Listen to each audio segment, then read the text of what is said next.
في سؤال تاني بيقول ازاي احسب السعرات الحراريه اللي انا محتاج اقللها، وازاي احسب السعرات الحراريه اللي انا محتاج ازودها. يعني انا لو عندي حاله سمنه انا ببدا اقلل كالوريز من الشخص اللي قدامي عشان يبدا يخس بشكل كويس، ولو انا عندي حاله نحافه انا ببدا ازود كالوريز عشان الشخص اللي قدامي يزيد في الوزن بشكل كويس. طب ازود قد ايه واقلل قد ايه؟ هو مفروض الكتاب بيقول ايه؟ من 500 ل 1000، بنقص من 500 ل 1000 وازود من 500 ل 1000.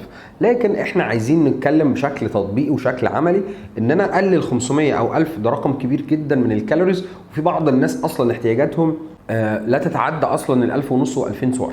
فبالتالي ان انا اشيل منهم 500 او ازود لهم 500 او 1000 ده هيبقى رقم كبير جدا. طيب انا اعمل ايه؟ انا شايف، وده رايي ومدرستي الشخصيه وده رايي الشخصي، ان انا اول اسبوع حضرتك ممكن تبدا تقلل، او ممكن حتى تبدا تديله احتياجاته بشكل كامل فقط. يعني هو محتاج 2000 اديله ال 2000 فقط، ولا تقلل ولا تزود. وفي الحاله دي هو لو محتاج يخس هيخس، او على الاقل ال 2000 دول انت هتديهم له بشكل صحي، فجسمه هيبدا يتاهل للحرق بشكل كويس. لو هو عايز يزيد هتديله احتياجاته بس. طب ليه ما تديلوش ازيد لو هو عايز يزيد في اول اسبوع فقط؟ عشان لو هو عايز يزيد هو مش مؤهل للزياده، يعني جسمه لسه حرقه قليل، الانزيمات الهاضمه بتاعت جسمه مش مؤهله لتحمل كميه اكل كتير. فبالتالي الافضل ان انت تبدا باحتياجاته، بعد كده بنتدرج نزود بشكل تدريجي بشكل قليل. ما ينفعش نزود 500 مره واحده، وده رايي الشخصي وكل واحد ليه مدرسته. الافضل ان انت تديله